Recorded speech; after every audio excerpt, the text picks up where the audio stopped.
Now we shall begin.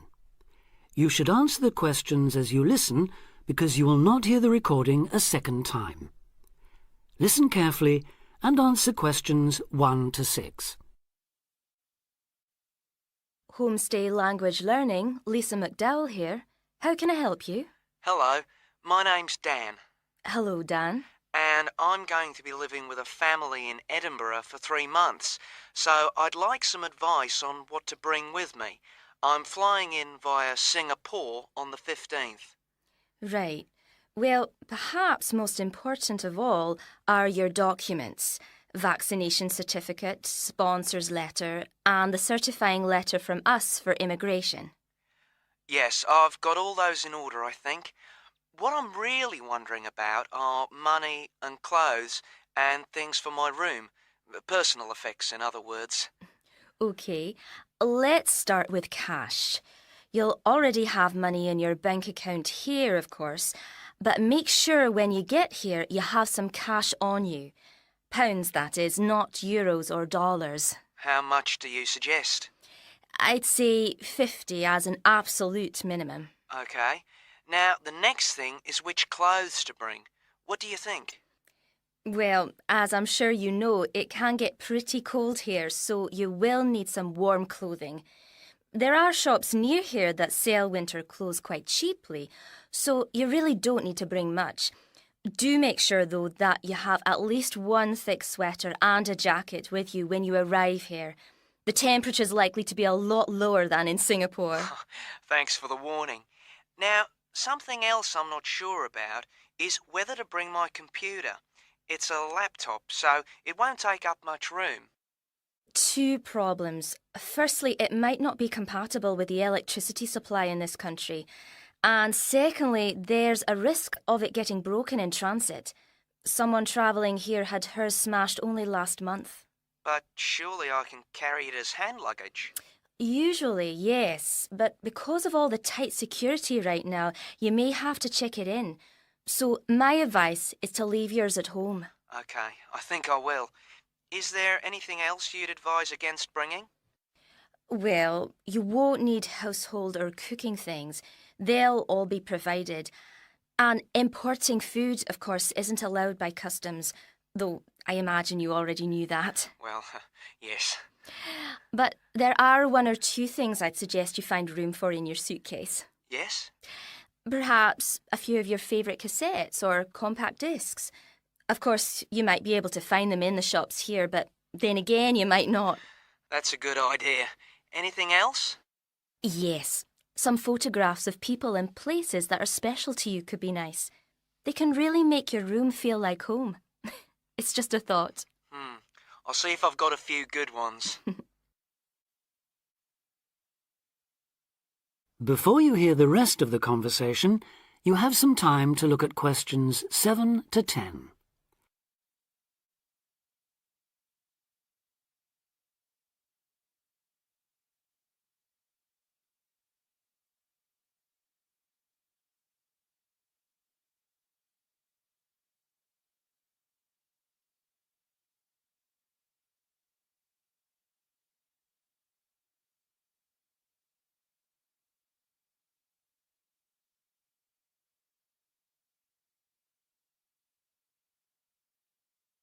Now listen and answer questions 7 to 10. Just a few points about packing. Make sure all your cases are clearly labelled, in English, with your host family's name and address. Just in case they go missing on the way. It has been known to happen. What name do I write, by the way?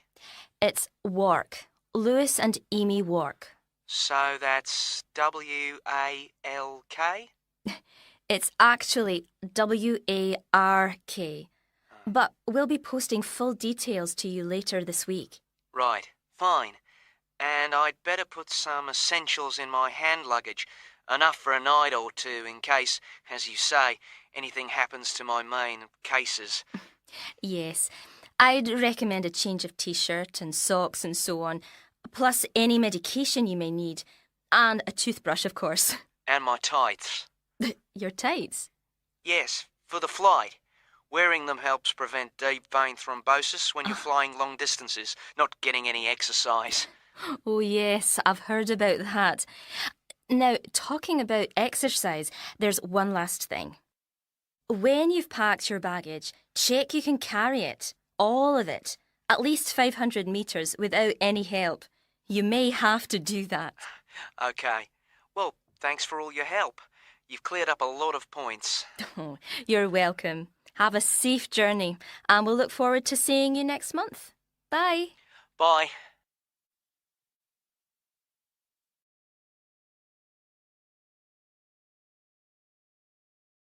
That is the end of part 1. You now have half a minute to check your answers.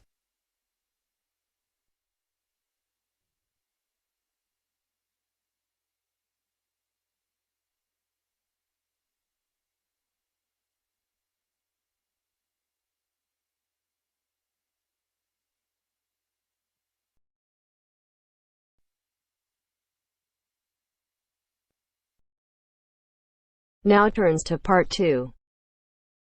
Part 2. First, you have some time to look at questions 11 to 16.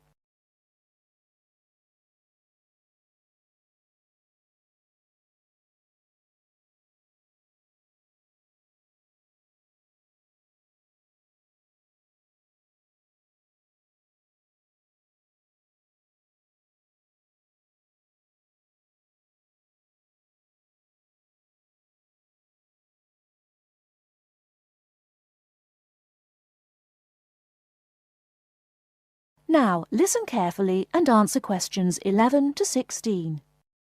I'm here today with Helen Warner, who has been a vegetarian for many years and is going to talk a little about vegetarianism.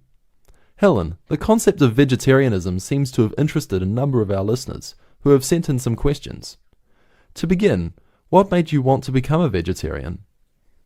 Well, when I was 16, I had friends who were vegetarian and they introduced me to the idea. My parents were typical of their generation and ate meat at least 3 or 4 times a week, so I didn't really think about it too much until a few years later. It was while I was at university that I really thought about it and decided that it was unfair to eat meat when there are so many alternatives available. Is there anything you miss about not eating meat? No, not really. As I said, there are so many substitutes available these days, perhaps the most important of which comes from the soya bean. Soya is so versatile and is the staple substitute for most vegetarians. So what about the nutritional value of vegetarian food? Isn't it true that there are some vitamins that you can't get from soya or vegetables alone? Surely people need these vitamins. Yes, that's correct. But actually there is only one vital vitamin that is only present in meat. That's vitamin B12. Most vegetarians are aware of the implication of this and actually take B12 supplement in the form of tablets. Of course, the way you cook vegetables is also very important in preserving vitamins. Many countries, particularly the UK, have a reputation for overcooking vegetables. Water-soluble vitamins, where the vitamins are dissolved into the water, are often lost. Vitamin C is a common example. However, the loss of vitamins can be avoided by microwaving or steaming vegetables, which is what I do whenever I cook. Some people don't want to change their cooking habits too much, so if you do boil them, simply cut down on the cooking time. So a vegetarian diet is fairly healthy then? Oh yes. A lot of people believe that vegetarianism is unhealthy, but that's actually not the case. Vegetarians are actually considerably healthier than many meat eaters. Consider for a minute the health aspects of the incredible amount of meat this country and others like it consume. The statistics for beef eating, for example, are quite frightening. The world figure for beef consumption is slightly less than 11 kilograms per person each year. Yet in Europe, the average consumption is nearly double that at 21 kilos per person. And in the USA, it is even worse, with the average person eating 44 kilograms of beef every year.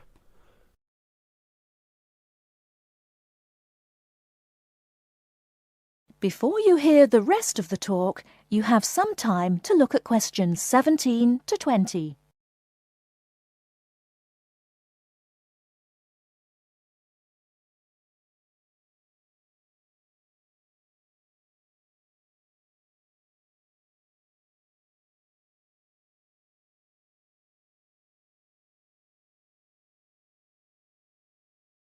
Now listen and answer questions 17 to 20.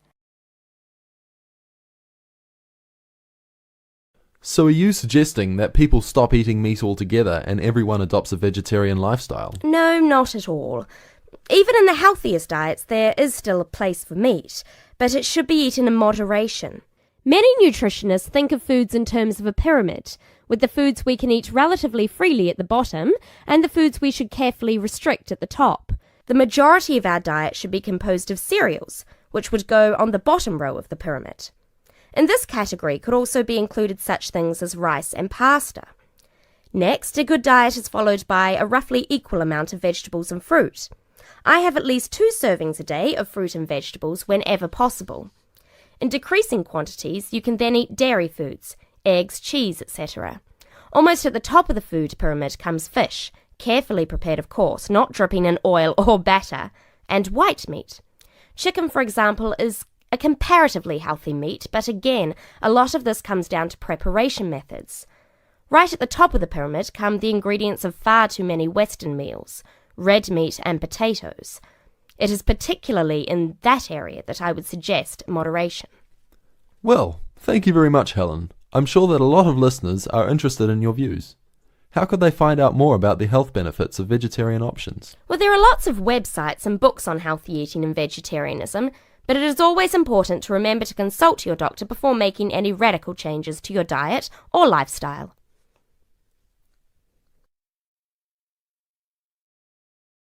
That is the end of part 2. You now have half a minute to check your answers.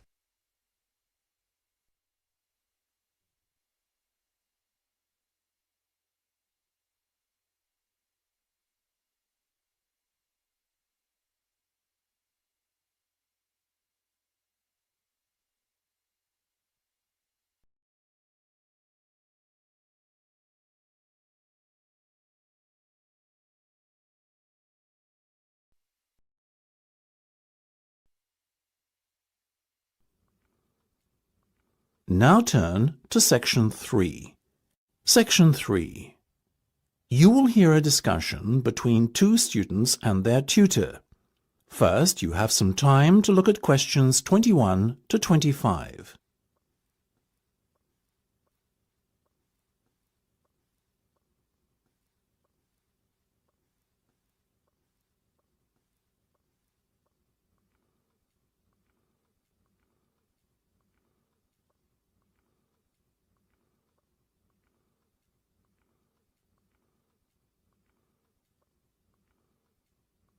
Now listen carefully and answer questions 21 to 25. Okay, guys. First off, well done. That was a very good presentation yesterday. Now I'm just going to ask you questions about it before I give you my feedback. That okay? Sure. Of course. Right. Well, in that case, tell me, Niall, why did you choose to talk about Rafael Nadal? To tell you the truth, I didn't. I think I'd better let Sheena handle this one. Sheena? Yes, it was my decision to pick Nadal. Now, that might be a strange choice for a presentation entitled Someone Who Inspired Me to Study Psychology, but... Yes, but I was going to say, it does seem rather an odd choice. Was it simply down to the fact that he's a sporting hero of yours and so a role model? You talk about him a lot, Sheena, so this much is clear. It's true. Nadal is someone I look up to, but my reasons for choosing him were totally professional. You see, I doubt perhaps in the history of tennis that there was ever a better match player than him, and that got me thinking, what is the secret to his success? How does he control his nerves so splendidly? The more we started to look into his background, the more I realised Sheena was right. Nadal was a perfect candidate for this study. He is, on so many levels, a very well-balanced character, and it was fascinating to gain an insight into the mind of this great champion over the last few weeks. I'll admit that I was at first somewhat unsure about whether or not I should back Sheena on this one, but it didn't take long for our research to put us at ease. So, while most of the students were researching Freud and other visionaries in the field of psychology and psychoanalysis, you were looking into a present-day sports star? Does that not strike you as a little odd? Of course, we knew it was a risk. After all, there was a danger that no one, least of all you, would take us seriously when we stood up on stage and started our presentation. That said, I think it is in the spirit of psychology to be inquisitive and adventurous and not just stick to the conventional. Otherwise, how would the field have come so far, as it has done already? Well, I must say, your risk certainly paid off. Yours was, without a shadow of a doubt, the most interesting and original presentation I saw. And judging by the reactions of the other students, I would have to say that everyone else was equally impressed. Thank you. I'm so glad you think so. Yes, but notwithstanding your excellent presentation content, we must remember that the marks for this project are awarded based on a number of criteria, and we'll examine those in a few minutes. But first, another question. Where did you find your sources? Well, and I don't quite know how we managed it, but we were able to secure a face-to-face interview with Nadal while he was over here for the Wimbledon Tennis Championship, so we weren't reliant on newspaper articles and interviews or any other forms of secondary sources. We did, however, find the library's sports archive an invaluable backup aid to help us fill in the gaps and piece together our interpretation of what makes Nadal such a mentally strong champion. Before you hear the rest of the discussion, you have some time to look at questions 26 to 30.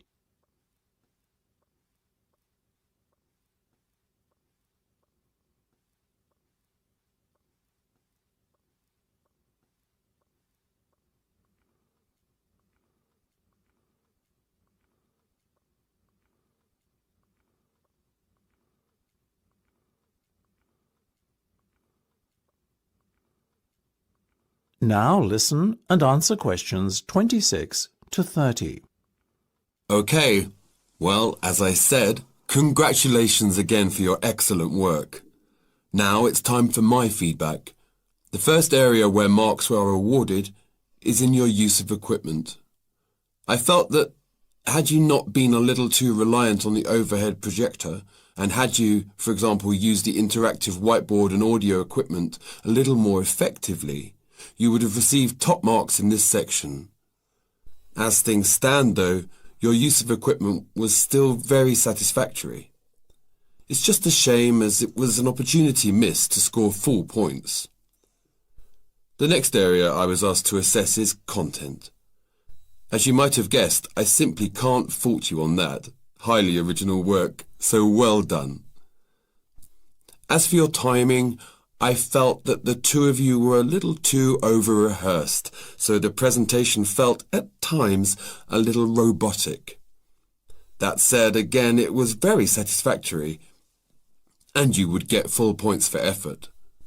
Sadly, though, there is such a thing as trying too hard, and that cost you top marks here, I'm afraid. Oh, I see. Right. What was particularly impressive, though, was the thick handout you'd prepared for everyone. I took it home to read through it afterwards, and it was very well written. But not alone that, it also enhanced my experience of the presentation itself on the day, as I was able to refer to the handout for further information on what was being discussed and to answer any questions I had. Very nice. As for your level of interaction, well, you had so much that you were intent on packing into your 20-minute time slot that sadly you run out of time at the end, which left no room whatsoever for interaction and no one had the chance to ask you any questions. You've probably guessed, therefore, that you did worse than average in this department, and unfortunately, your score will have to reflect this. Oh my goodness, everything sounded so positive at the start. That is a big disappointment. We worked so hard. Now, don't be so quick to get deflated. Remember, your presentation skills only count for 15% of the project grade. Your score in this assessment, even if it were terrible, would still not be enough to prevent you from getting top marks overall. It's very hard to score well in the presentation assessment anyway, so believe me, you both did reasonably well. Thank you. I wish I felt like that. Yes, your feedback was very constructive. We're just a little disappointed with ourselves. Why? That's the end of section 3. You have half a minute to check your answers.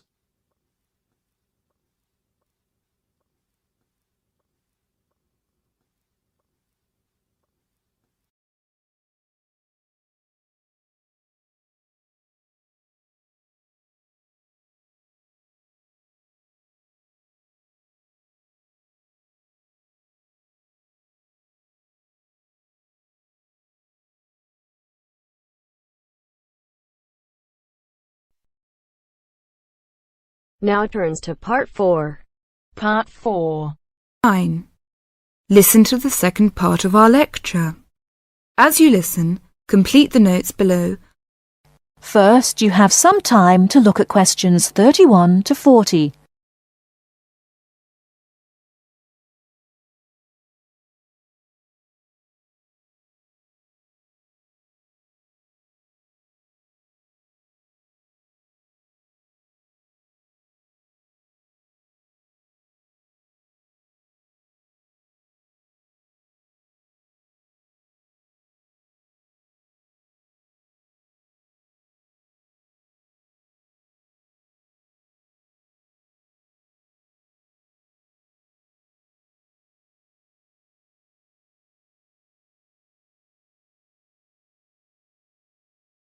Now listen carefully and answer questions 31 to 40.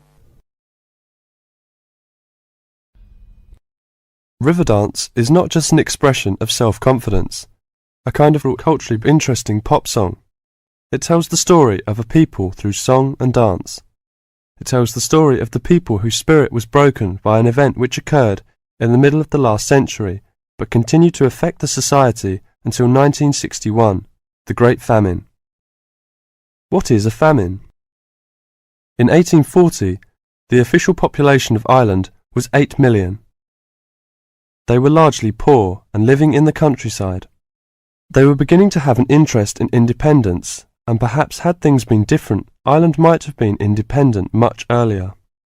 But there was a serious problem in the agricultural system. All crops were grown to pay the rent of the land, and all that was grown to eat was the potato. This was fine until the potato crop failed, as it did from 1845 to 1848. The stories of what happened in those times live on in the popular culture of Ireland, and I won't tell them here, but the result was that 2 million people died or left the country by 1851.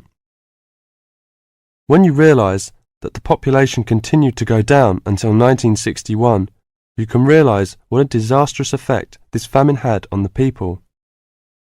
Compared with China, imagine if the famine of 1960 reduced the population by a quarter and it kept falling to less than half of its pre-famine figure. Anybody with ideas left and went to England, America or Australia. The people left behind were broken by their experiences and, in effect, the famine and its consequences put an end to all serious development in the country until well into this century. The Irish in Ireland lost all hope and self-confidence, and much of our modern culture is about the sadness of that time and the sorrow of saying goodbye to those who left and left well into this century. Ireland has the highest emigration rate of any country in Europe for the last 2 centuries. We even have an expression for this saying goodbye. It is called the American wake. It means the ceremony, like that of a funeral for someone going to America, because you will never see him or her again. Do you know why there is Irish music on the film Titanic? It is because most of the people killed were Irish. The leaving continued until the 1970s, because independence in 1921 was followed by a civil war and an economic depression. Almost every family in Ireland has relatives abroad, and up to the 60s in some places, of a class of 30 graduating from high school all left. Along the west coast, closed-up houses, from that time falling into ruin, are still common. That is the end of part 4. You now have half a minute to check your answers.